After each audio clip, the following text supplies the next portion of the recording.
Welcome to the Hero Maker podcast. I'm Andrea Schreeman, writer, director, EP, living in LA. I'm Jennifer Morrison, and I currently serve as the Commissioner of Public Safety for the state of Vermont. We are here to seek out and tell the full story of our friends who were murdered in college, Rachael Raver and Warren Fulton III. We really need to make sure that their deaths were not in vain and that every possible lesson and improvement for the system can be squeezed from the retelling of the circumstances that ultimately led to the identification of their killer.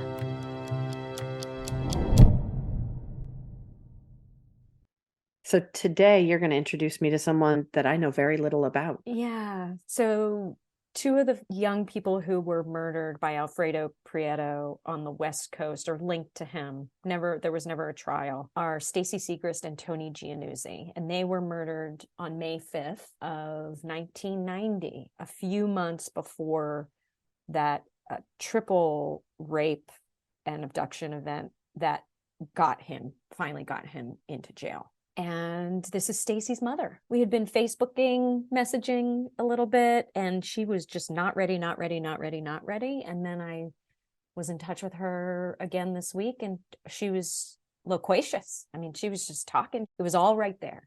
And so she agreed to meet with us, and we did have a very powerful conversation. What do you think it will bring to light for our audience? You know, I think I want the audience to listen not just to her words, but the emotion behind her words. And I think I want people to sit with that, because what we got today was heavy and dense. There's a lot of grief that is still present. You know, she has a broken heart, and she always will. And that seems like any parent who loses a child for any reason would have that. But yeah, there's a lot of emotion here and sorrow. And she showed up. And she shared a lot with us. And that kind of makes her the hidden hero in this episode, because when you hear her voice, you hear the emotion behind her words at times when she was recounting events. The amount of strength and wherever it is she drew the strength and energy to come and talk to us and rehash events of 32 years ago. That's a really strong person, even though she feels broken and weak at times.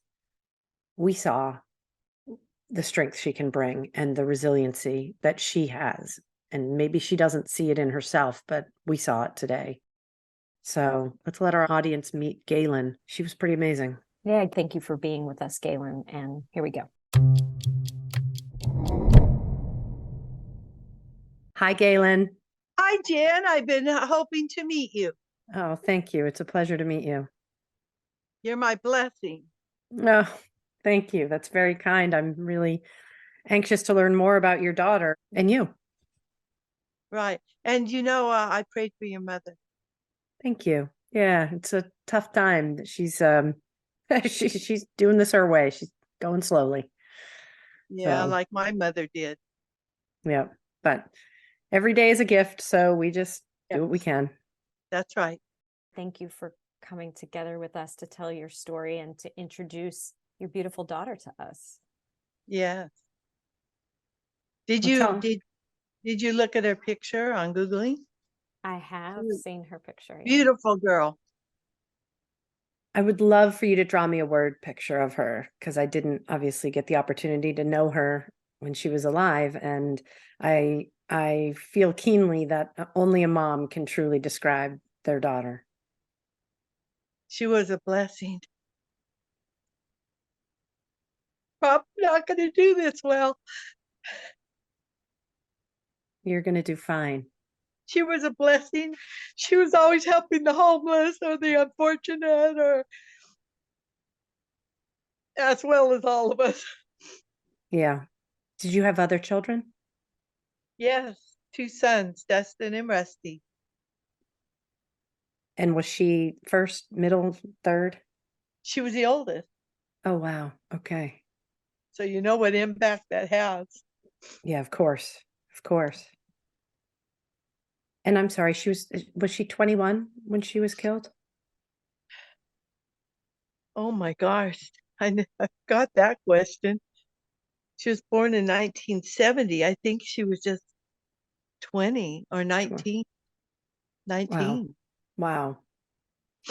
And my mind doesn't work like it used to.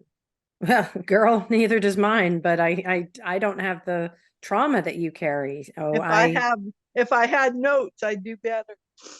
I think hearing from your heart is what we really want to hear. True. Well, what were some of her favorite foods? What were the things she liked to do for activities? She liked spaghetti. She liked dancing. She was just the most helping spiritual girl in the world. Well, she probably got that from you. I don't think she just turned out that way. I think a lot of it has to do with how she's raised, right? Absolutely. And can you tell me a little bit about how old the boys were when she was killed and what that impact was for them? Oh boy. You're asking me to go back and remember things that I have a hard time. I think that Rusty was probably in 4th grade. And my son, Dustin, I think he was in 7th. It sounds So like they were still pretty young. Yeah, they were much younger. Do they have the same dad or different dad? No, same. Same dad. Mm-hmm. Mm. Yeah, you said that it's still really hard for them. Like I asked you, do you think that I could meet Dustin? And you were like, no, there's no way. He's not going to talk to you. Neither is Rusty, because they barely have a relationship with me, even though I live with them. They have anger, a lot of anger, the two boys. Do you think it's related to the loss of their sister? That and their father leaving and drugs. Can you say a little bit more about the father leaving? Did he leave before or after this happened? He left just after. He just left, and he didn't communicate with his son or with me. He just left.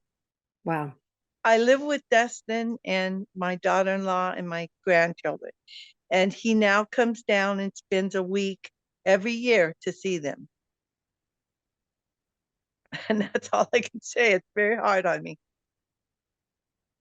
Do you think that your husband's departure was due to his response to the trauma, or Yes. did he just pick some bad timing?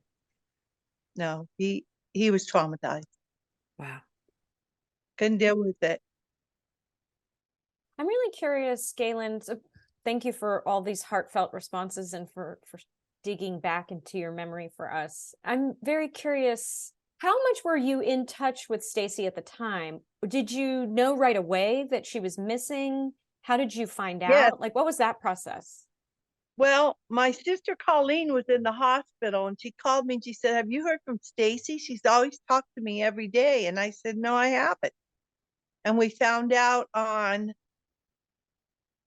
I believe it was May 5th, when we were told they found the 2 bodies. Who told you that? How did you find out? The detectives came and got me. And actually, they came and took my husband. They wouldn't let me go. My husband ID'd the body. Wow. Do you remember what the circumstances were around Stacey and Tony's murder? They were shot multiple times. This is what the detective said. And it was in the Rubidoux Hills. And that's all I was told.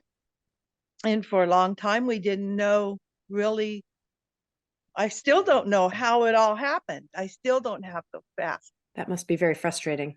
It is, but a lot of the frustration left the day they told me they had got the killer, Stacey, whom I said, and I know his name, Alfredo Preto. How did you know his name? I had a lot of premonition, like I was saying, and I had a lot of things I did that were, now that I know some of the case, what were factual. Like, for instance, I found the car outside the apartment where they supposedly dropped the car, the killers. I went up to the apartment, and there were all these grotesque, mean-looking Spanish men sleeping. Looked like they were coming off drugs, or whatever was Alfredo Preto. And they asked me what I was doing there, and I lied and said I was just taking a survey or something. And I told the detective everything that I'm telling you, these detectives knew. And the reason I know Alfredo Preto as well is when I went to the Farley's murders, the two people behind Alpha Beta that lived right there, Bob. I went to their prelim for the charges, and all his gang was outside, including Alfredo Preto. And I walked up to him and said, "You killed my daughter." And then I went into the courtroom. What drew you to attend that trial? Because I had doing research and following of murders on D Street, including the 3 women, the mother and the 2 daughters where Yvette Woodworth died. And that girl that spoke out, I forget her name now, but boy, what a blessing she is. Yeah. You're talking about Lisa, the person we interviewed? Incredible story. And I'm trying to put together a timeline on all this, and I can't seem to do this. And oddly enough, when they killed the Farleys, one was killed right there at the spot behind Alpha Beta, and one was taken out there near my daughter and her boyfriend. And then I found out that same gang was sleeping in a garage in the apartments behind Alpha Beta? Alpha Beta, Okay. Very bad area, yeah. And what we were talking with the Farleys, they said they think their mom and dad saw my daughter and her boyfriend abducted. And that's you talking to other family members of the Yes, older yes. couple that were murdered? Yes. So can I make I think I'm jumping to a conclusion, and I want to check my thoughts with you. After you found out that your daughter had been murdered with Tony, you took an unusual interest in these other cases. And were you sort of trying to put together information on your own? Is that what led you to be interested in the Farley's case? Actually, I think Stacey died before the Lisa and her mom and the Yvette Woodruff. Stacey, so the Farleys were found 1 month after Stacey. That's right. This was all after. I went with my mom out to where she was murdered. And when I went out there, my mom had this little silver New Yorker, and we walked up in the hills with this psychic. And this psychic told me that one of them was skinny and tall, and one was stocky, real stocky. And when we went back down to my mom's car, the whole driver's side was bashed in. We didn't see or hear a thing. So you figured out where the car was parked at a certain point, and then went and saw what you're saying looked like some Spanish guys coming off of drugs, gang members. Yes. How did you know where to look for the car? Were you just like walking the streets? No, I have premonitions, intuition. Okay, got it. And you got like, I know what street it's on, I see what house it's outside of, kind of thing? Yes, and I told the detectives, and they said it was. And you went there anyway? No, I went there previous to talking to them. Oh, okay. Everything I did, I would relay to the detectives. You told me when we talked before, you said when you went to go knock on that door, you were packing heat. Well, I didn't know if I should say that I had a gun when we took the psychic, and that I had a gun. I didn't know. I don't know, but I don't want to go to jail. I think the statute of limitations has run out on that offense, ma'am. I think you're all set. Yes, but I am curious about this. Did you have the gun for personal protection, or did you have the gun because if you came face to face with the person that you understood to be your child's killer, you wanted retribution? And it could be a whole other reason, but I'm just curious, like, what your motivation for protection. And if I would known emphatically that it was Preto, I would have shot him. Oh yeah, I would have done that. Thank God I didn't have concrete evidence, because I would have shot him. Did I have my other children? That's right. But grief makes you do things that you wouldn't do in a different circumstance. Absolutely. Absolutely. So Stacey was with Tony, and Tony was her boyfriend. Is that right? Correct. Okay. And did you know Tony at all? Oh, yes. Was he? Tell me about him, because I don't.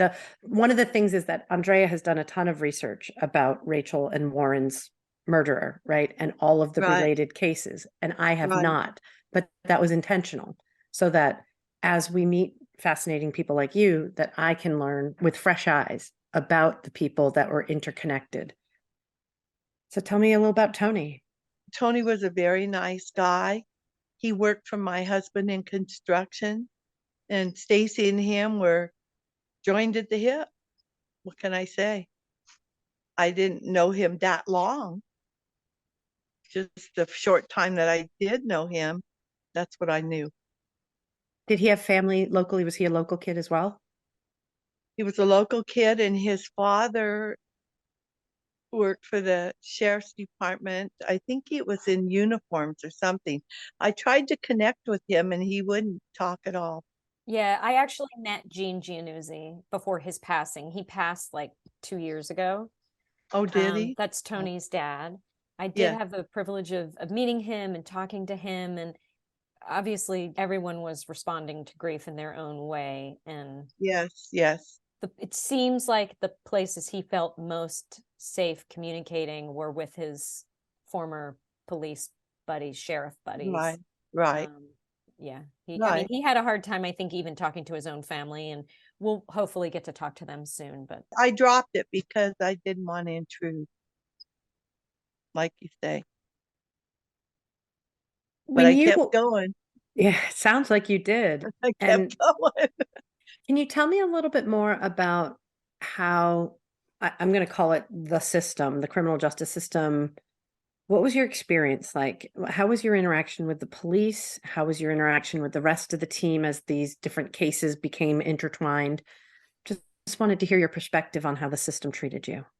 The detectives and the police, they were all nice, but they really didn't give me information, and they really didn't communicate well with me, other than to say yes to this or yes to that. You're right. That would be the extent of it. And I was telling your co-host there that at one point I went out to where they were murdered, and I spray painted red spray paint that Stacey lives all over, everywhere. Everywhere. The water tower, the block walls, the street. It said Stacey lives, right? Stacey lives. And then the detective called me and said, are you doing that? And I said, no, that's not me. But I didn't have a real good communication with him. I'd call him and be mad, and I didn't mean to be mad, but I said, if you're not going to do nothing for me, I'll just go hide out in the field to catch somebody killing people. And they said, don't do that. But I did it one night. Tell me more about that. I went out in the field in all black, parked way far away, and had the gun and just laid down in the field. Did anybody come by that night? Nobody. Did you fall asleep? No. Okay. No. Oh, that is a fierce love and a fierce grief that I'm hearing in that kind of statement. Yeah, and also finding, and you've talked about this before, Jen, where families want to help. They want to participate. They want to be part of the process because they want answers more than anyone.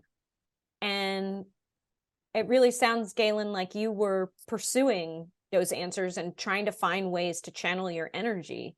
I was looking to find who killed Stacey. And I think I told you also, my mother had got that phone call of a shooting, and it was taped on a tape because my mother didn't answer at the time. And so we all sat and listened to it, and it said, is Stacey looking? And they were shooting a gun. Somebody called your mother? Yes. My mother always had the same phone number, the same house. All of Stacey's friends knew it. And did she have a cell phone? No. And we gave that to the detectives too. And what happened to that, I don't know, because they never followed up on anything with me. Do you think that was somebody taunting you? That you don't think that was actually the murder? I think it was actually the murder because of this. We had a lot of people coming to my mother's house, I was staying at my mother's house after she was found. And a lot of people came to her house and said, this is what happened. This is what happened. This is what happened. And a lot of it was true after the fact, finding out it was true. Like, for instance, the gang that Alfredo was in from Pomona East Side, I think it is. We were told that somebody from Pomona East Side did the murders, and this is how they did it. And I told the detectives all this. Did people communicate what they thought was a motive? Yes. No, a motive. No. Yeah, like, do we know why? Is there any suspicion as to why Tony and Stacey and Tony? Yeah. The only thing I could think is drugs. Something with drugs. Do you know if was Stacey using drugs? I think Stacey and Tony was using drugs, as well as myself and my husband. But I was more of a socializer. That's why I left my husband, because of this drug business. And I think that Tony was the link to them being murdered. Do you think he was trafficking drugs, like selling or Yes. muling drugs? Yes. Interesting. Okay.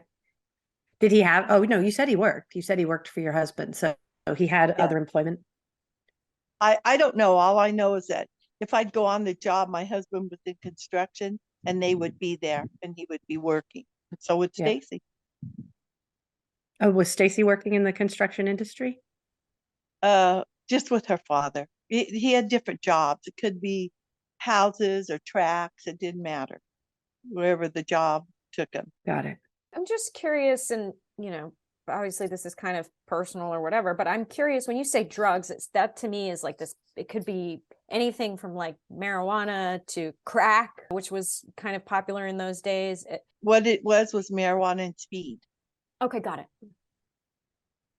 Got it. Did your daughter or Tony, to your knowledge, have any direct connection to any of the gangs? Well, let me tell you, one of the people that came forward and was talking about what happened was, and I can't remember the guy's name now, but I knew him and I knew where he lived, and they said he was involved. And so I went to his house many times trying to talk to them. When he came forward, do you remember what he said?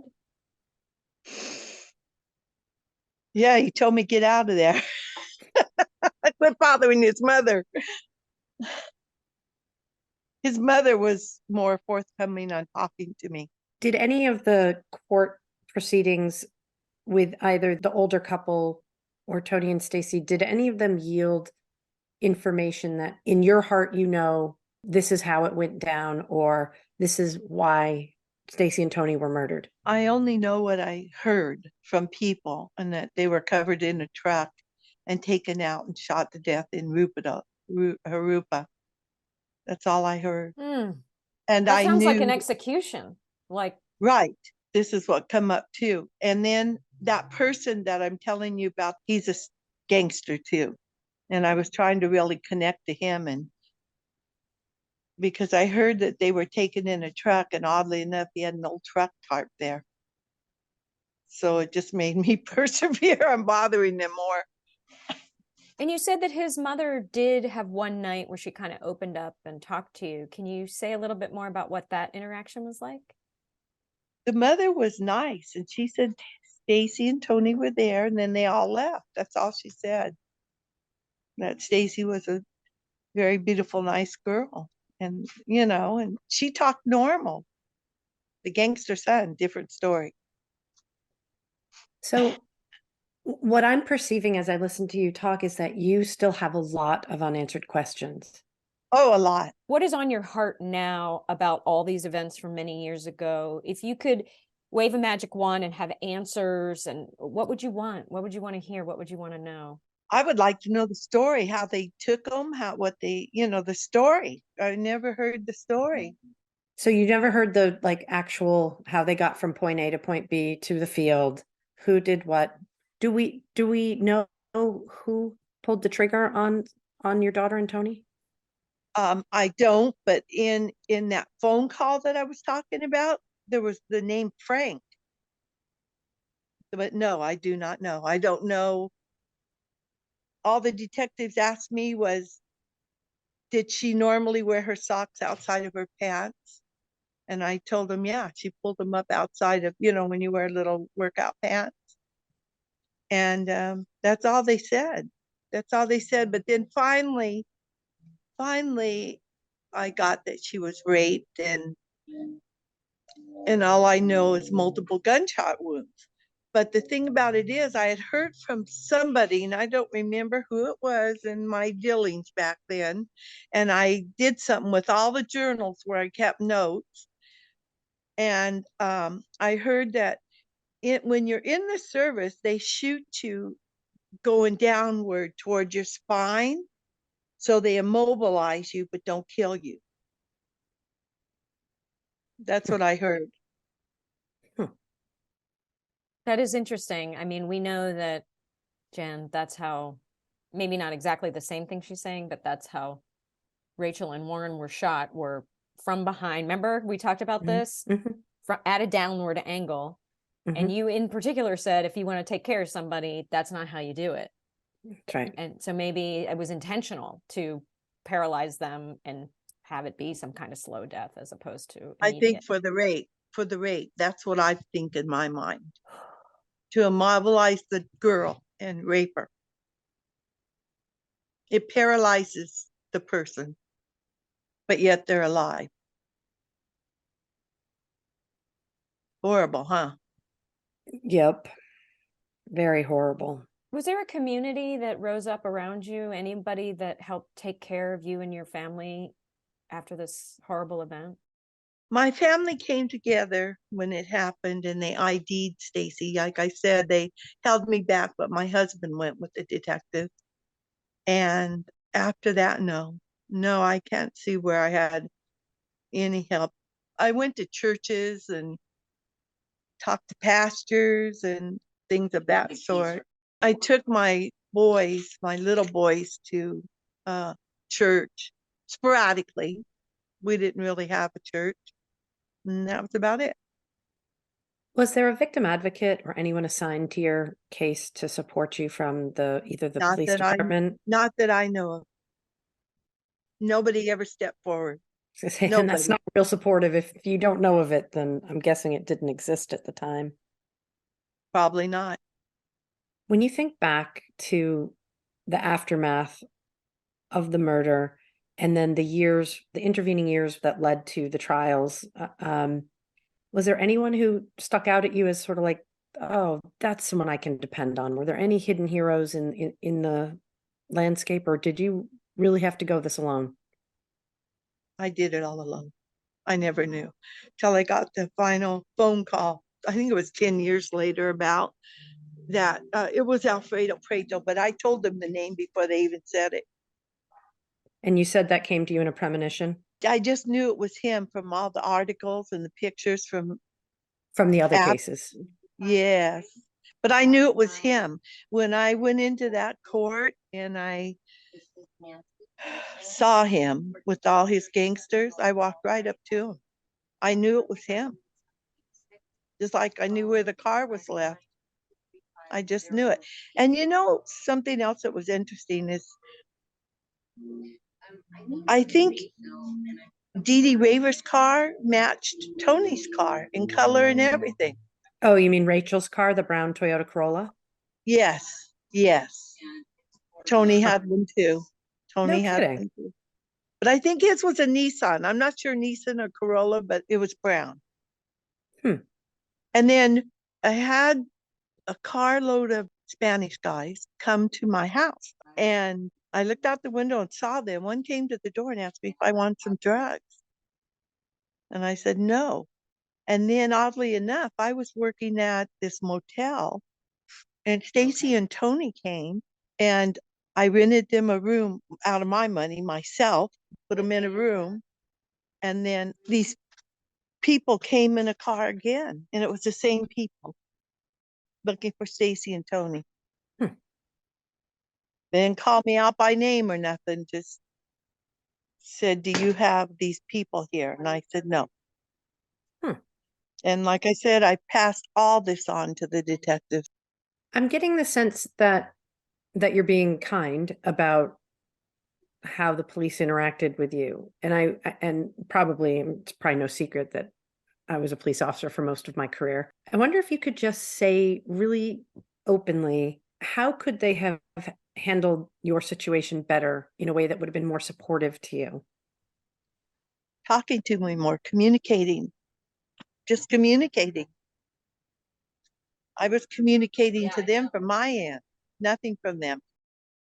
Well, for what it's worth, I'm sorry that that's the experience you had with law enforcement. I'm confident that they would have a perspective that might be of interest, but at the end of the day, a grieving mom deserves some communication. Right. I was actually put into the hospital for a week with a heart attack. As it relates to the Yes. case where after Yes. your daughter was found? Yes. Wow. I'm sorry, but it looks like you've recovered well. You look great.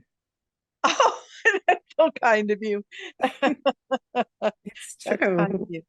Galen, you talked about having these premonitions, and clearly you have some kind of connection with the spiritual world or spiritual side or something. Absolutely. I wonder if after Stacey passed, if you ever had dreams of her, or if Oh, yes. she Oh, came yeah. to visit you, or can you talk a little bit about that? She came to me in many dreams, and it was felt so real when she was talking. She never said names, but she did say descriptions, which matched what I've been saying all along. And then today, when I was driving in my car, I was thinking about you ladies, how much I love you. And I actually saw in my side window, I glanced over, I thought it was Stacey. Yeah. In fact, I said, I know you're here with me, and I love you very much, and I miss you, and I'll see you again. Mm. Did those dreams and the seeing her today, did those bring you comfort? Oh, yes. Oh, yes. Even when I was looking and journaling and looking for who did it and going through all these trials and tribulations, it just gives you comfort. I know she's at peace, that she's with Jesus. I know this, and I know I'm going to be with her.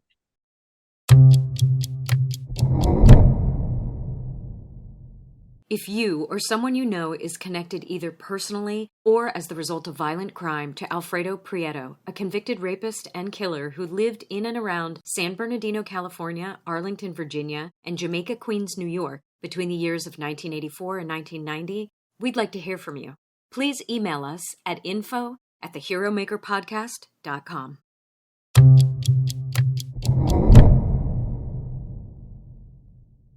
If you don't want to answer and it's too personal, then I totally understand. But I wonder, being a person who's been divorced and now is in much more regular contact with her ex-husband, because we share a grandson and because we share daughters and we always will, Absolutely. Has there been any healing or repair of the relationship with your ex-husband over the years?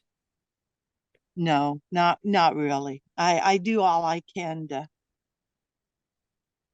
I try to keep family values alive for my children who are still having effects from all this. He comes down and we talk, but no conclusion.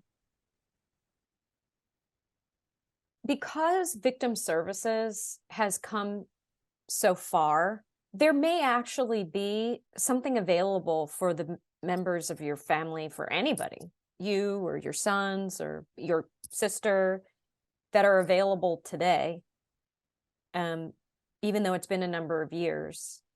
And I'm saying this because the people who have come and talked to us, we've had some of the police departments reach out and say, we might be able to help them. Can you put us in touch with this person that you interviewed?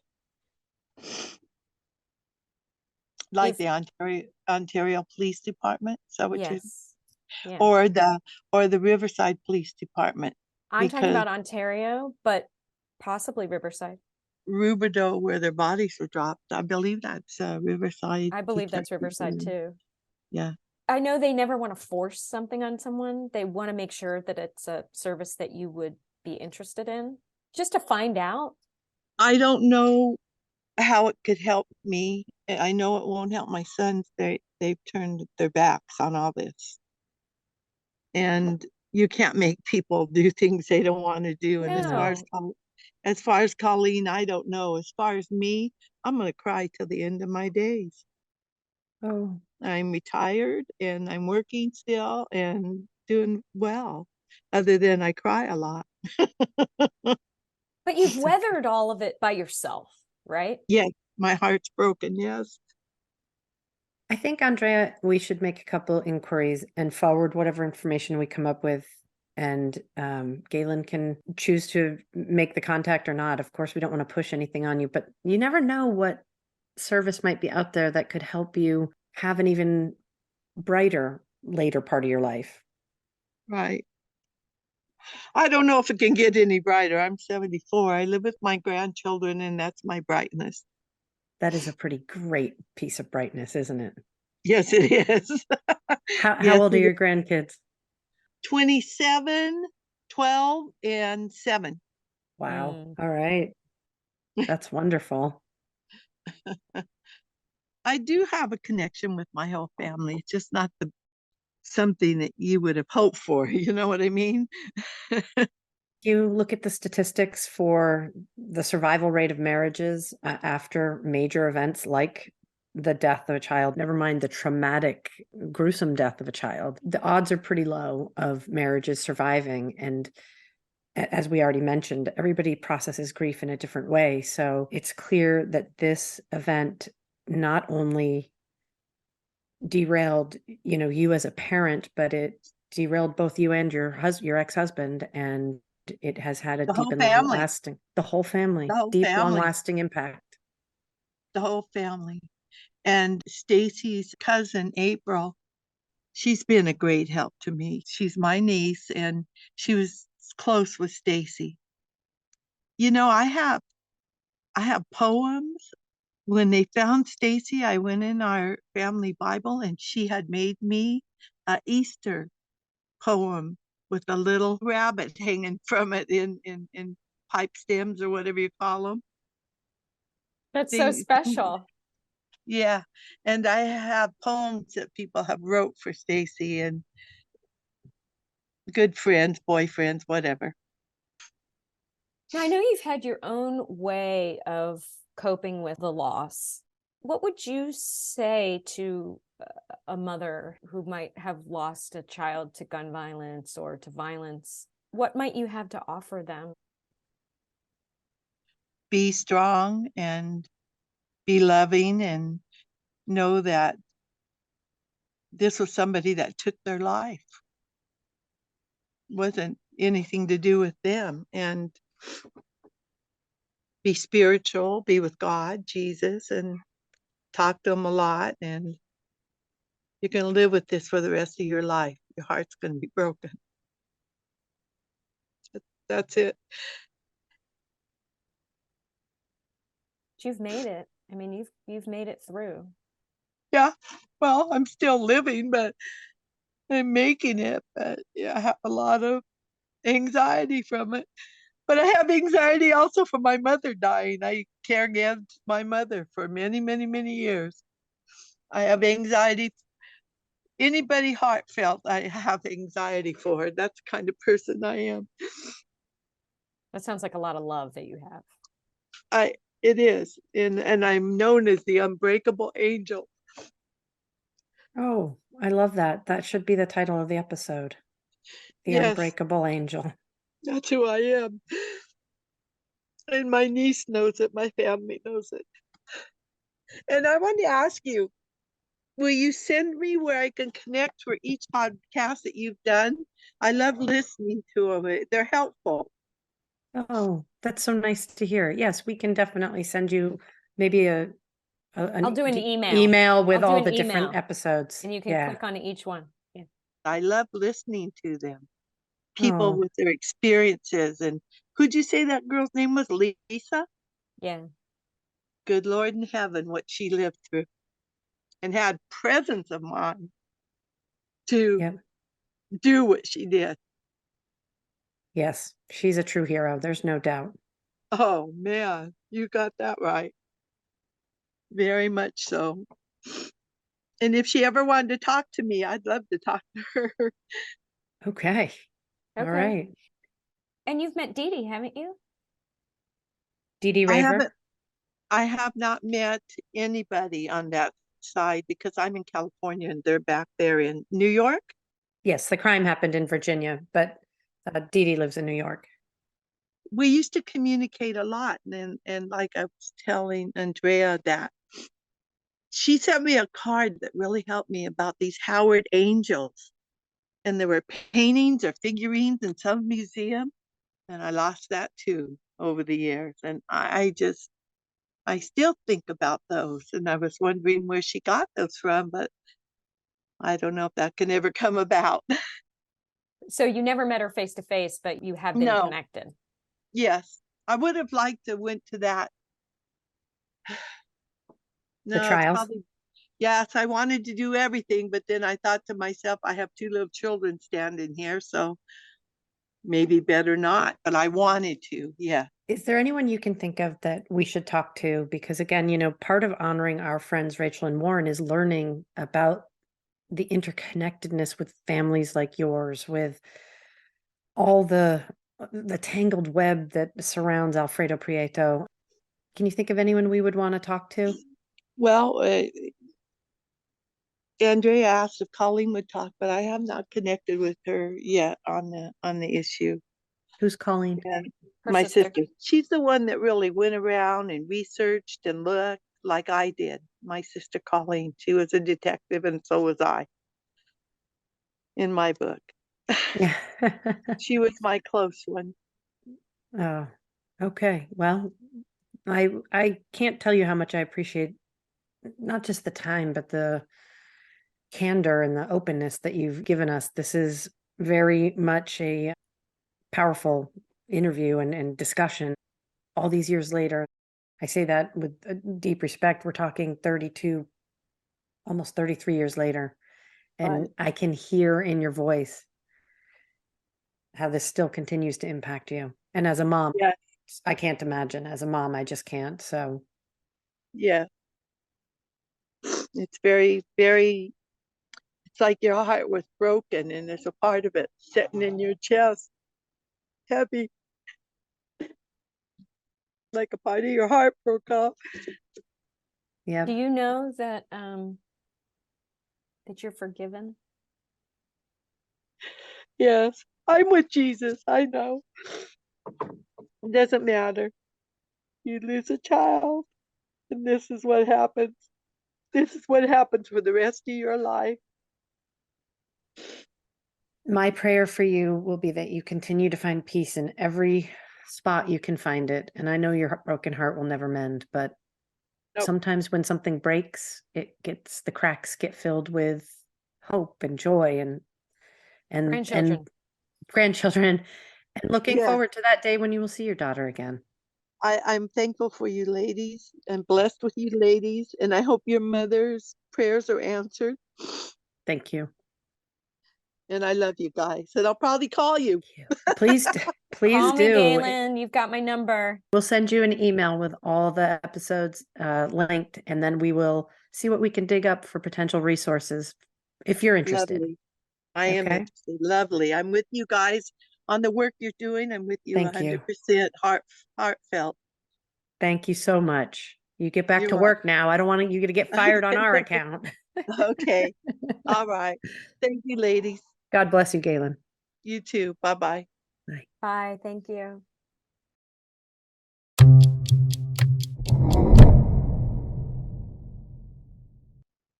Oh, Shreems. That's a heartbreak.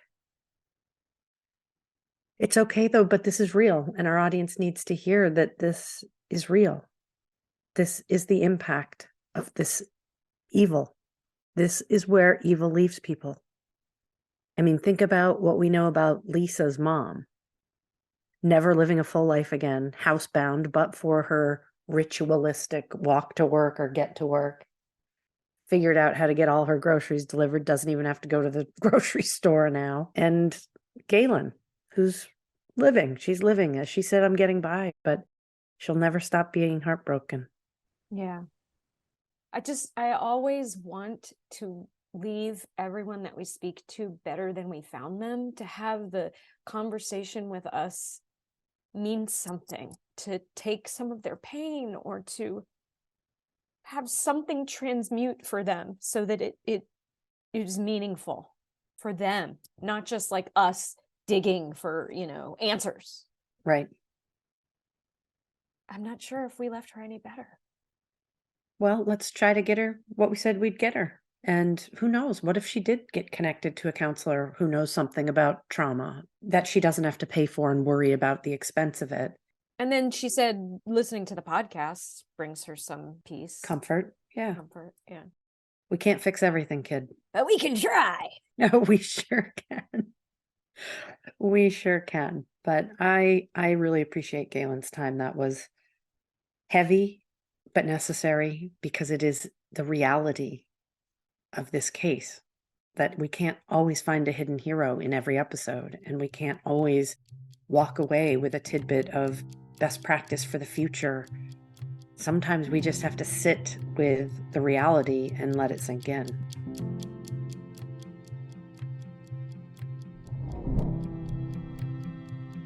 Thanks to sound mixer and podcast producer Michael Doherty, sound designer Andy Bill of Submachine Audio, and graphic designer Jungleen Bay. Thanks also to me, hero maker, director, and producer Andrea Shreeland. Please subscribe to the show where you listen to podcasts and take a moment to rate us. It really helps the podcast grow. We're also on Facebook, Twitter, and Instagram at The Hero Maker Pod. Want to collaborate or suggest a guest? Please email us at media@theheromakerpodcast.com. The Hero Maker Podcast is a production of Prudent Pictures. Thank you so much for listening.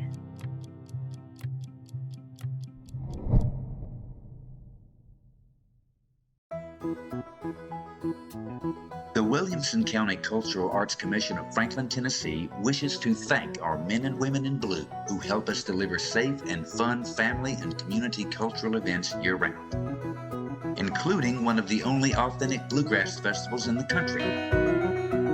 Bluegrass Along the Harpeth takes place every July, and at the Williamson County Fair in August, and at the annual Tennessee International Independent Film Festival.